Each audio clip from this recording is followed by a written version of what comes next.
Everybody, thanks so much for listening. We have a special guest. She's been on before. She is a representative from District 47, as far as in the House in the state of Florida, Anna Eskamani, who is redistricted now to District 42. Anna, it's a handful to say now because you're kind of representing two districts, but thanks so much for coming on. Thank you so much for having me. It's great to be back, Rob. All right, so let's kick this around. So can you talk a little bit about the new District 42 and where it incorporates? Yeah, it's actually very similar to our previous district. It's about, I would say, 85 to 90% the same. And the main differences are we lose the community of College Park, which is such a bummer, but we do gain the city of Maitland and the town of Edenville as new areas of our district to represent. So we lose parts of our Summeron communities, but like I said, overall, it's pretty much the same district with a few changes here and there. So in general, the Florida legislative session was pretty horrendous. I do thank the governor. Was one thing I thank him for doing is to he vetoed that solar bill, which was great. And I know you were fighting against that bill. Absolutely. Can you talk about the positives? And we won't even say the negatives because there was just so many of what happened in the legislative session, but also in the special sessions of the property insurance and also redistricting.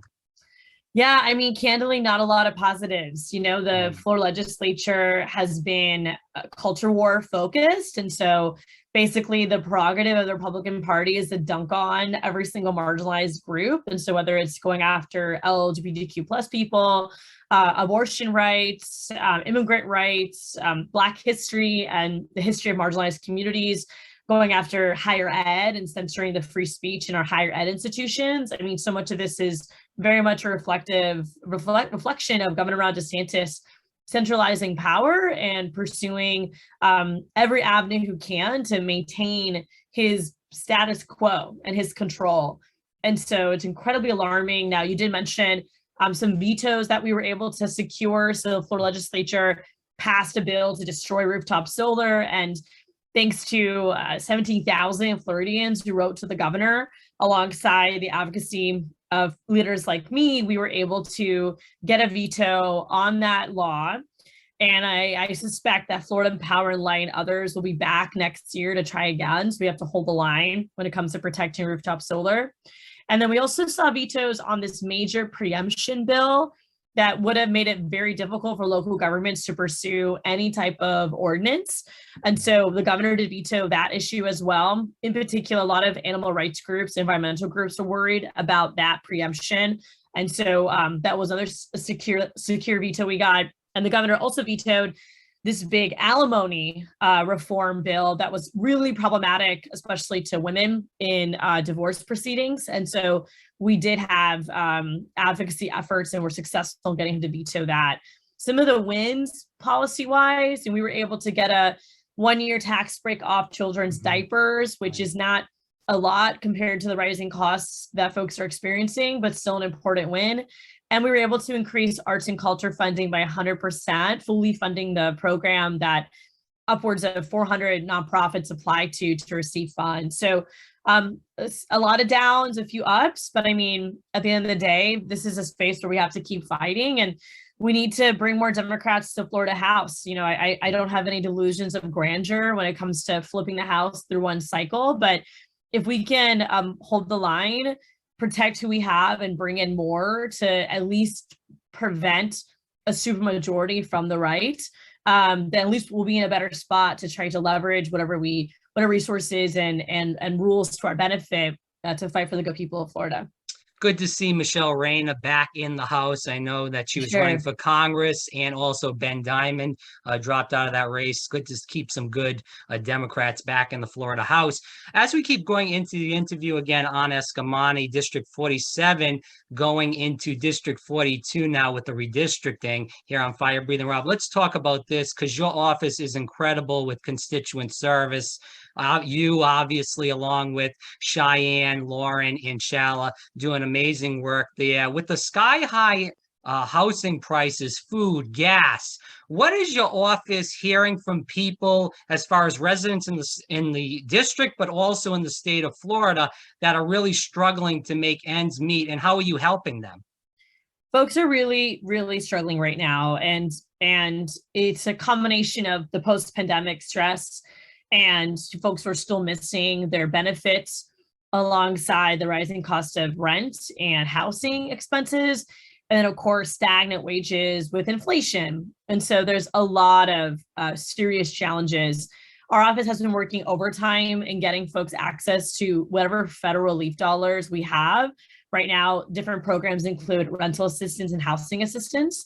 We're also just diving into our own resources, leaning on nonprofit partners to help folks, putting down my credit card at times to help with a few extra days of hotel stay as this family figures out a more secure and sustainable avenue for housing. We're pushing our local officials, who many are Democrats, to do more on the housing security front.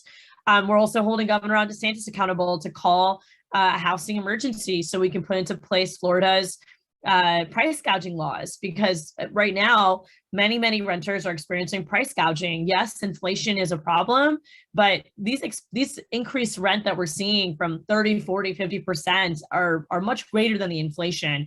And it definitely seems like because we have such a low supply of housing and high demand, that landlords are able to increase costs to attract new tenants at the loss of current tenants. So working with our legal aid partners for folks who are facing eviction, we're doing everything we can, but candidly, it's not enough. And folks really, really are struggling right now. And an election ploy by the governor to just suspend the gas tax for 1 month in October was a total joke. But that's how he plays. He plays election politics every day of the week. Let's talk about this. I know there was the Don't Say Gay bill, but I want to move into this about Disney in general. The special district status, it's going to affect a lot of people in Osceola County, but also in Orange County. Can you talk to the viewers that are listening to this that live in those specific counties that are going to really be affected with their taxes going up to extreme levels? Yeah, I can. So, the governor went after Walt Disney World for proactively supporting LGBTQ plus families and kids. And of course, Disney was delayed in doing that. It took a lot of pressure to actually get Disney to step up and support their cast members and their customers in that way. And so I pissed off the governor. So he went on a mission to cancel Disney, specifically going after Reedy Creek, which is their taxing district. Keep in mind that Disney is taxing themselves to run Reedy Creek. So Reedy Creek is essentially the governmental entity where all of the Disney properties exist. So they pay an extra tax to themselves to manage the property. So when you're on Disney property, whether it's the lawn, the roads, the bridges that connect the theme parks, that is not operated by the theme parks per se. It's operated by this taxing district. And other theme parks have similar structures. In fact, Universal Studios has 2 taxing districts, one with the county, one with the city of Orlando, but it's different because in that case, it's property taxes that stay in that taxing district versus Disney, who is taxing themselves. So the governor essentially went after Reedy Creek, and now there's a concern that the cost of running Reedy Creek will be basically carried on the backs of Orange County and potentially Osceola County residents. It's important to know that when you eliminate an independent taxing district like Reedy Creek, that the local governments inherit not just the assets, but also the liabilities. So there's $1 billion of debt that we're going to have to inherit and figure out what to do with it as well. And, I'm someone who does not take any money from Disney or any theme park. So, to some degree, like I'm in this middle ground where it's like, well, I'm not the biggest advocate when it comes to all of these big corporations because I want them to close corporate tax loopholes and be better stewards of our community. But at the same time, canceling a company because you're being petty and because they exercise their free speech is fascist and very dangerous. And so we did what we could to point that out and to hold Republicans accountable to their extreme agenda. And of course, there is a concern now of job loss because Reedy Creek is also just an employer in the area, alongside potential tax increases for local residents. Just to follow up very quickly, you hang around with these people when you're up in Tallahassee, you're working with them daily as far as the Republicans. With that, if you go on opensecrets.com, you can find that Disney gives more money to the Republican Party of Florida and also has given a lot of money to the governor. Why would he even do that? I don't, what is Disney going to do now? Are they going to give money to Democrats? I know they're playing that game because the Republicans run the state, so they gotta, feed them. But what do you think they're doing? It just doesn't make any sense. I'm sorry. No, I mean, this is why we need no corporate giving in politics, and there should be huge campaign finance reform, which obviously the Supreme Court is in our way in accomplishing, but this is where corporate giving is super problematic, because they're basically giving to the majority party at a huge degree because they have other policies, right? So for example, one of the big bills this past session was on data privacy. And actually it was a bipartisan bill that I supported because it would help consumers have more control over what data companies collect and sell. And I think 2 other states, California and Virginia, have also pursued different data privacy policies. Big companies, including Disney, oppose this because they make money off selling your data. That bill did not pass the Senate. We also haven't closed corporate tax loopholes, and that's something that companies like Disney also oppose. So we didn't put any changes to the tourism development tax or Visit Florida. Those are all policies that Disney cares about. So to some degree, you have to look at what are the policies that did not pass as a means to understand why a corporation is influencing the process, because it's not always about the bills they want, it's also about the bills they don't want. And that's why, in the last several years, 80% of Disney's contributions have gone to Republicans because they set the agenda. But at this point, Disney has said that they're pausing all political contributions in the state. And I think that's what led the governor to cancel them, because at first it was just a back and forth like rhetoric on social media spaces, but it was not until Disney said, "Hey, we're not going to donate money at this time," that we saw the policy backlash. So we saw the special session announced to go after Disney, and of course, this was also a distraction because the Republican Party and the governor were going after minority districts in the legislative process. And so a lot of this was also just a distraction by going after Disney to prevent voters from understanding what was happening on the legislative maps. Anna, just to get into the last 4 questions of the interview, I want to just bring this up. You did go out and endorse former Governor Charlie Crist. Can you talk about why you did that? For sure. I mean, I think anyone at this point is going to be better than Ron DeSantis, but my endorsement of Charlie Crist is very much based on his corporate accountability efforts. He is someone who, even as a Republican governor, challenged U.S. Sugar, challenged utility companies, challenged property insurance companies, and has a pretty strong environmental track record as well. He has been strong on abortion access, actually vetoing an anti-abortion bill back in 2010.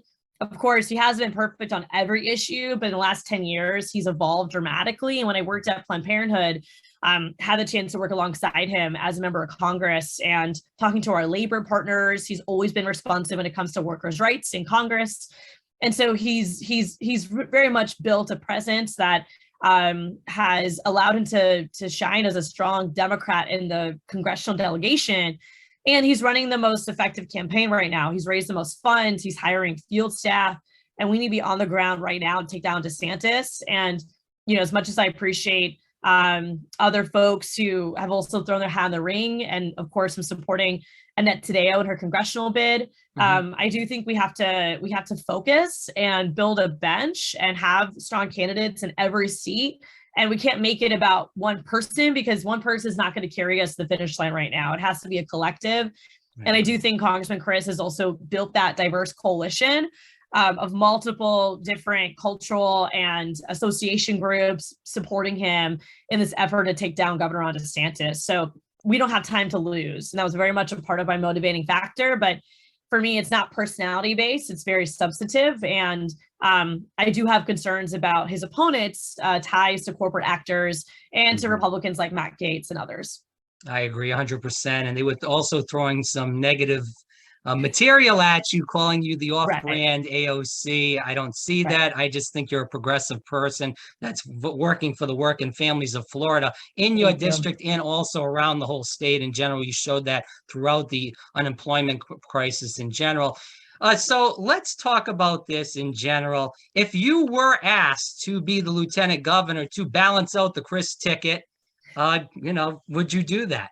Oh, wow. It's a really great question. I mean, honestly, I know I'm part of the, list of options that Congressman Chris has highlighted, and I'm very flattered by that. But I do feel like I have a lot of work to do in the Florida House still. And, we're on a path to victory in my reelection campaign, and we're past qualifying. So it's a little bit harder for me to also, step out of this race when we already have all the pieces in place to be successful in November. And so I'll definitely keep my options open. Those conversations are happening, but I have to, be honest and say that my focus really much is on the Florida House. And like I mentioned earlier, we lose a lot of good Democrats in the Florida House to other races, and we can't build any infrastructure or a larger caucus if strong Democrats leave. And so I am very much focused on helping other candidates get to the Florida House and maintaining that institutional knowledge to help our members be as strong as possible, as we will continue to serve as a loyal opposition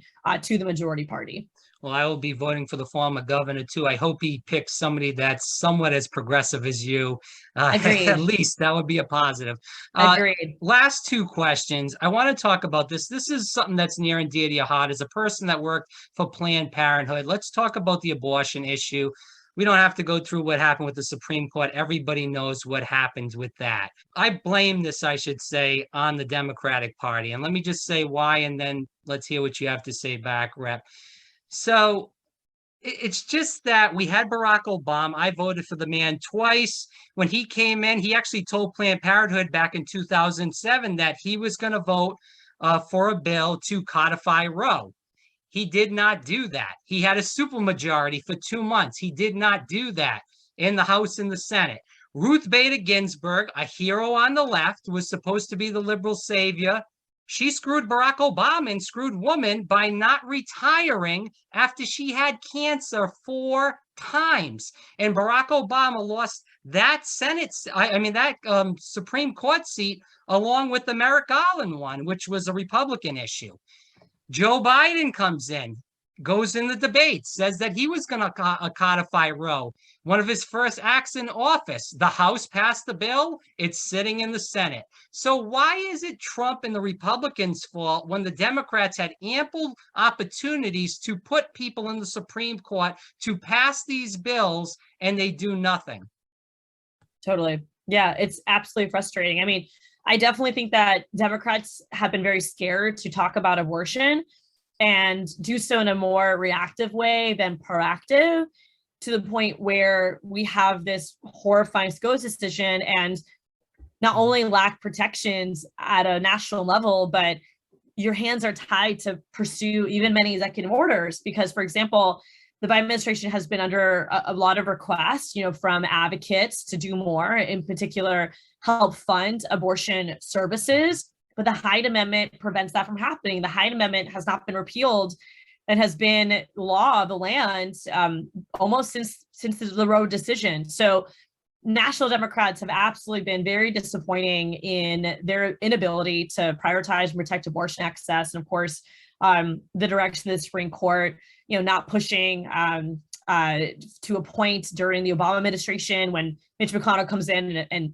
rams through appointments at the same timeline he said wasn't appropriate under Obama. I mean, you cannot trust Mitch McConnell. You cannot trust the Republican Party, and you can't act like they're in good faith. I mean, that's why Democrats nationally struggle, is that the assumption is we can go back to some bipartisan time. And, I just think we're dealing with folks who stood with insurrectionists. I mean, I know there's some exceptions, but the majority of the Republican Party congressionally, is very much not willing to challenge Trump. And I think that speaks to a really dark time that we're in our country, where you have elected leaders who continue to promote the big lie and say that Trump was supposed to win 2020 election cycle. Now, with that said, I think it's important that the vibe of national Democrats don't trickle down to us here. I mean, right. We have been holding down the line in Florida. I have been involved in abortion rights work for more than 10 years. And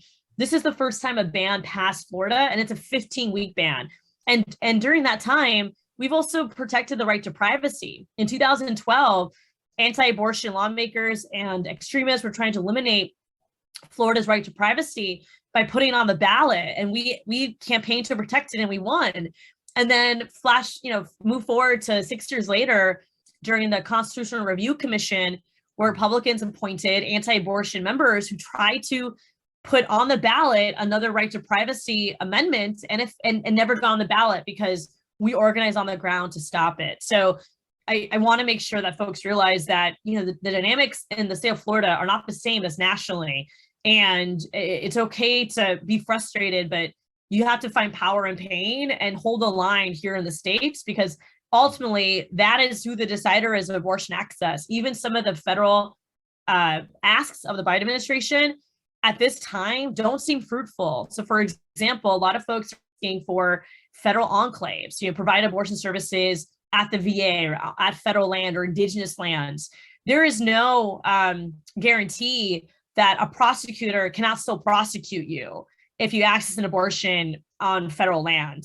And even on your way to that abortion, you could be stopped and incarcerated if your intention is to end a pregnancy beyond the state's limits. And so we have to be really careful in this work to not allow our political perspectives to also translate to unsafe decisions. We're talking about people's health and well-being. And the last thing I want to do is promise someone that if you end your pregnancy at a federal land site, that you're going to be safe, because it's just not the case right now. And even for prosecutors who say they won't prosecute, nothing would stop, in our case, Governor DeSantis from removing those cases from your jurisdiction to another circuit and still prosecuting patients. So we just have to be very critical of what the solutions are, and also consent to the fact that there is no easy fix. This is going to be a long fight. It was 50 years of an insidious, well-funded anti-abortion initiative to eliminate Roe, and it's going to take time for us to not only restore it, but go beyond and ensure real constitutional rights and protections for every person who needs it. Let's move on to this last issue, and this is another thing that is near and dear to you. 1 million people have changed parties from Democrat to Republican in the suburbs. This was just reported by ABC News. Some people say that the Democratic Party nationwide, I'm just not talking about Florida, is in disarray right now. We could go through all the inflation stuff. Let's set that aside. So there's that, but there's also people saying that they're only caring about culture issues in Ukraine. They're not talking about those kitchen table issues, which I know you talk about every day. And they're not that party of JFK and FDR, and we know what those presidents did and, their great work. What would you tell people that are listening that maybe switch from Democrat to Republican to kind of regain their trust in their vote? Well, I think it's important for Democrats to stop pursuing advice from consultants and focus on constituents and constituent issues.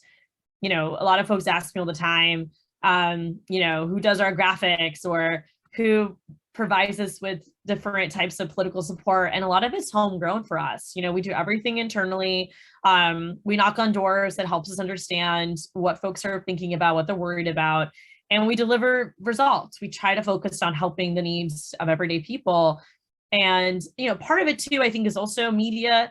Media focuses on conflict over solutions. I mean, there's so much the Biden administration has done that gets no attention, especially when it comes to environmental policies and his advocacy on corporate tax issues, but it gets lost in the fray. And of course, when Congress cannot pass basic bills, I think it also speaks to how a person's perception of the national party is not good. And so we are rebuilding here in Florida, and I'm trying to stress to our political leaders as much as possible that we have to focus on everyday issues. Of course, fight for abortion, fight for LGBTQ plus rights, but don't lose sight of the economics, because it is the pocketbook issues that really impact everyday people. And we have to prove to folks that we are solving problems, not creating them. And the Republican Party just has a much more aggressive propaganda machine. Nothing they talk about is substantive. It's very much sensational and designed to divide and deflect. So we have to only provide a vision for the future, but also play defense and calling that out. And it's not easy. It's incredibly overwhelming, and especially when you're under-resourced, but you have to give it all you got. And we try so hard here in Central Florida to do that. It's by no means is it easy, but we're trying really hard to be as intentional as possible in focus on those everyday issues, while also not losing sight of these democratic fights and these constitutional fights. Anna Eskamani, again, District 47, but she is being redistricted to District 42. Definitely check her out, AnnaForFlorida.com, on Twitter, on Instagram. It's the same thing, Anna for Florida. Anna, as we end, how can people get involved with the campaign? I know you have a mobilization of many people as far as young volunteers, old volunteers, but you always can use more. How can people get involved, donate? What do you need the most right now? Folks can definitely join our volunteer family at annaforflorida.com/volunteer. And that's Anna with 2 N's. So annaforflorida.com/volunteer. And we have so many ways for folks to get involved. Of course, you can make a donation as well, but we have a lot to do, and we invite you to join us in action. Again, annaforflorida.com. Anna Eskamani, thanks so much for your time. Thank you so much, Rob.